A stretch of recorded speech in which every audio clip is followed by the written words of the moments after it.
Hey guys, thank you so much for stopping by the garden today. I just want to go over a little garden tour because everything is starting to really grow here in Central Florida and we're in April.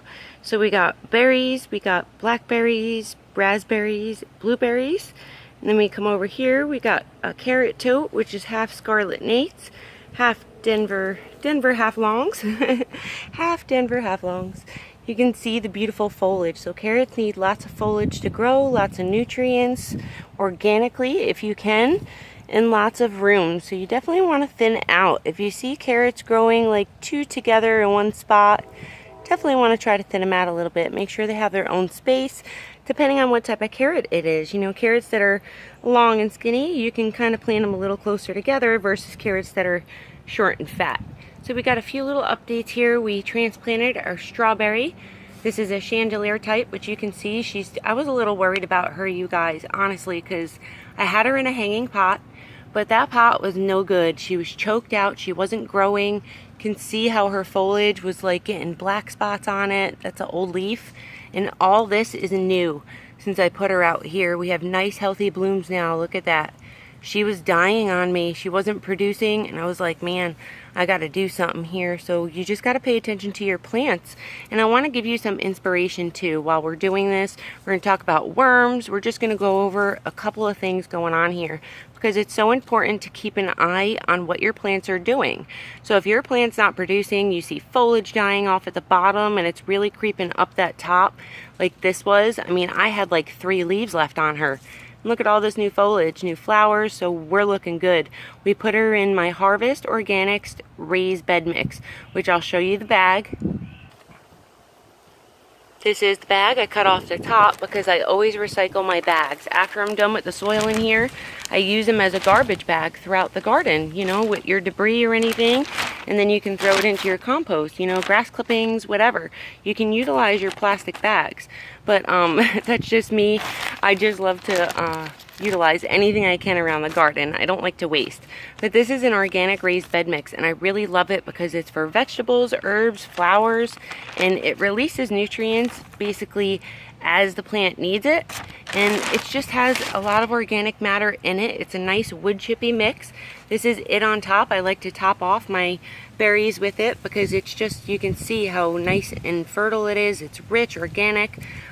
Before I planted, we did a video on how we get our container garden ready. You can go and check that out if you need some help. We did that before we planted the green beans over there, and then this tote I left with this mix in it. So I mixed up my Harvest Organics raised bed mix, which is what you just seen, with my burpee soil, some of my burpee soil in there, and my Coco Loco, which was already in this container. This container already had a lot of nutrients in it and soil from my previous grows, but I had to add because this is a berry, so they like a nice wood chippy soil, and I usually go like a 50-50 mix with the wood chippy mix, my Harvest Organics, and the burpee, and that's what I come out with. And we're doing good. We're looking good. We're going to go over some other things. Now, I want to come back over here because we've been making a homemade compost. And I really want to show you this because it's so important to check. Now, I know my tote is really nice and fertile because I have a lot of worm trails underneath here. I don't want to keep disturbing these, you guys. You can see him. Look at the little bugger. See him sticking out of that hole right there? He's a little wormy. We got a nice worm right here. So we're doing good. He's stuck in that hole. We don't want to bother him too much. And we know we're doing good. So this is like worm trails. This is what you want to be seeing underneath your garden. You know you're doing a great job. You know you have nice and fertile soil. I see another little worm peeking out. So we're doing good, you guys. I don't want to squish these little fellas, so we're just going to gently place them over. I'm going to kind of leave it like that because I'm one-handed. But we're doing good. So we know we have a nice mix underneath there. Before we go and look at the rest of the garden, I want to show you my compost mixture. So let's go over here. I took out some containers, and we're going to go over what's in there. Alrighty, so this is where I keep my compost. I don't put it in any direct sun. I keep it in indirect sun. It's kind of like, I guess you would call it a cold compost. I really don't complicate my compost. I just put even parts. My nitrogen, when you put nitrogen, which is your green, any leaves, green stuff, is your nitrogen, grass clippings. 1 handful of nitrogen to 3 handfuls of your carbon, your brown, your leaves, any brown paper bags. Excuse my voice, these allergies and pollen is driving me crazy. We got flowers blooming in the garden, and that's why. But we're gonna add some eggshells. So I love to do this because, you know, we use a lot of this compost in what we just planted, and a lot of this compost I topped off with throughout the garden, and we have worms in here like crazy, so you don't want to disturb this too much. I don't have to worry about breaking these up too fine because we're going to chop this up a little bit, but you don't want to chop up your compost pile too much, so just make sure your eggshells are like pretty much broken down really small. You could even like puree them in a little blender if you wanted to. And all I put in here, since I added 1 handful of my nitrogen, my grass clippings, I mixed it in here the other day. I should have added all this stuff when I did that, but I didn't. So we're doing it now. We added 1 handful of our nitrogen, anything green, that's nitrogen, grass clippings, a little eggshells with some old potting soil. I always recycle my old potting soil. We're going to be filling this up with that. I feed them with any brown paper bags that I cut up, which is right here. We have a really nice mix of brown paper bags, which I just cut up really fine. I get these with my Chewy box for my dog, and then all this is coffee grounds. So all this black stuff you're seeing on the bottom here, which I have like 6 spent 8 cups of spent coffee grinds through here. 6 batches of 8 cups through here, and we're just going to mix this all together. So we're going to get our pitchfork because we don't want to get our hands all nasty in here, and we're going to mix this all together, make sure we have this incorporated, and you're going to be feeding your little worms. So always remember to put equal parts nitrogen to your carbon when you're doing it, and it's always 1 handful of nitrogen to 3 handfuls of carbon. And in a couple of weeks we'll have some nice broken down compost that we can put on top of our garden. Anytime you add, you want to make sure you add the equal parts, and you only add, you know, as needed. So I'll put some soil in here too, and then, you know, in a week or so I'll put my grass clippings, my leaves, and then some eggshells, some coffee grinds, and we'll go over and do a little tour. Okay, so we're back at the carrots and stuff. We got coleus growing that I just let kind of grow over the winter time. Our carrots are nice and fertile. We got nice soil in here. It's moist. You always want to keep your carrots moist. We're going to be picking a lot of these soon. They're almost ready. I got them up on little stands. This way the bugs don't get to them and the little caterpillars don't get them. We got purple carrots sprouting. Check them out. So happy.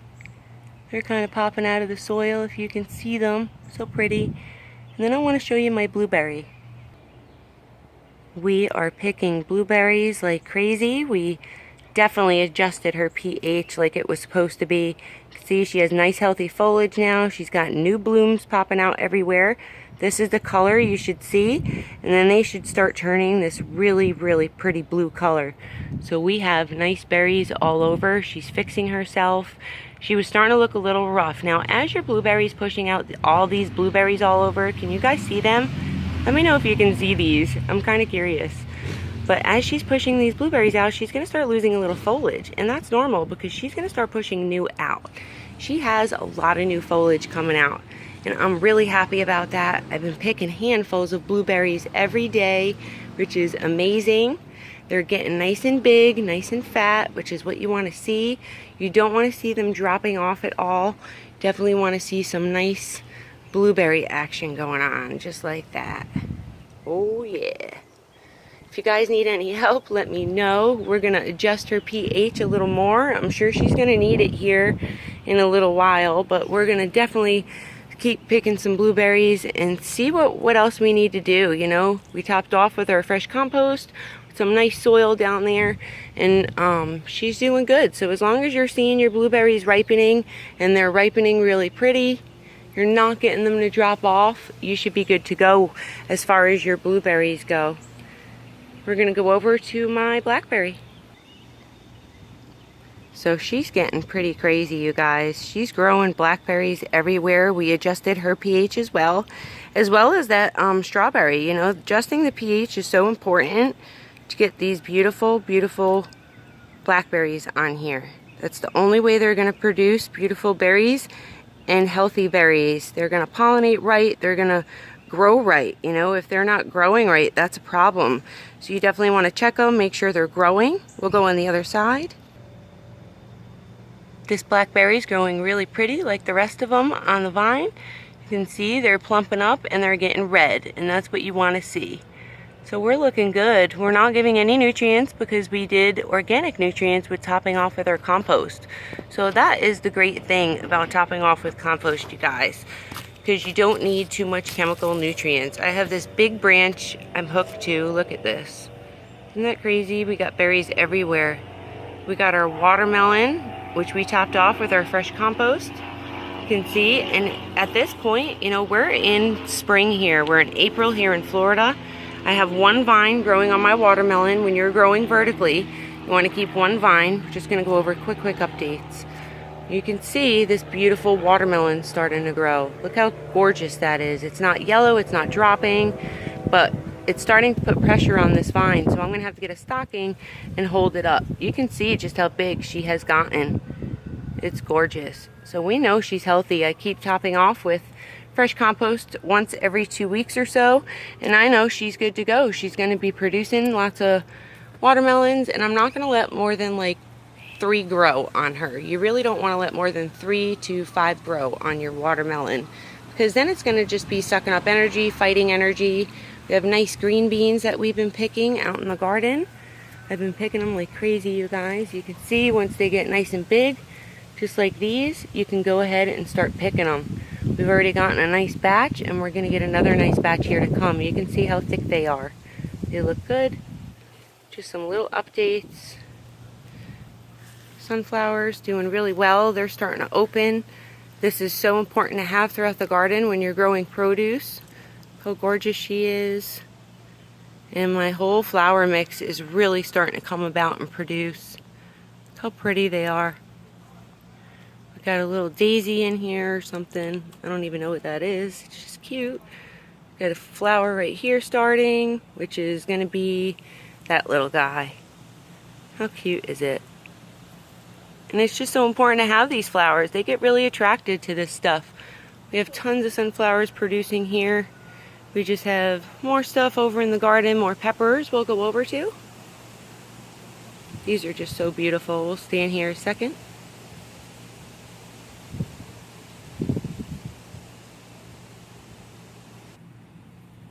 Our peppers are getting really big as well. I already picked one California Wonder. These 2 are going to be done really soon. You can see California Wonder peppers. They usually get pretty big, but like that's it. They'll kind of start turning red at this point. They stay on the smaller side, but you can see how big this pepper is. Like it's going to start really pushing out a lot now, so it's going to need lots of topping with fresh compost down on the soil, and some nice rich soil, and some nice fresh nutrients on the foliage and in the soil with my Dynagrow. I love using my Dynagrow just once every 2 to 3 weeks because it really helps this produce to grow. And we'll go over and look at our new tomato plant that we planted. This one's finally starting to come back. Look, we planted it. This little tomato I planted a couple weeks ago. She sprouted. You can see she's in a 5-gallon bucket here with some nice rich organic potting soil. We have snapdragons blooming in the background. They're nice and pink. I love the way my garden's looking right now, you guys. And we basically have to train at this point. So this is a cherry tomato, and it's growing so much better than the ones in the ground over the tree. And I'm going to do a video on why this failed on me. Thank you so much for watching, you guys. I really appreciate it. We're going to get this video done on this tomato either today or tomorrow, and show you why we pruned the bottom suckers and why we started some more. She's looking really good compared to the ones that I'm gonna be showing you. I'm gonna reveal that in the next video, so stick around to see why it didn't work and why we failed at in the garden to grow our tomatoes. Thank you so much for watching, you guys. I hope you have a great day. Hit that like button if you enjoyed this video, and I appreciate you stopping by. I'll see you next time out in the garden. Bye-bye.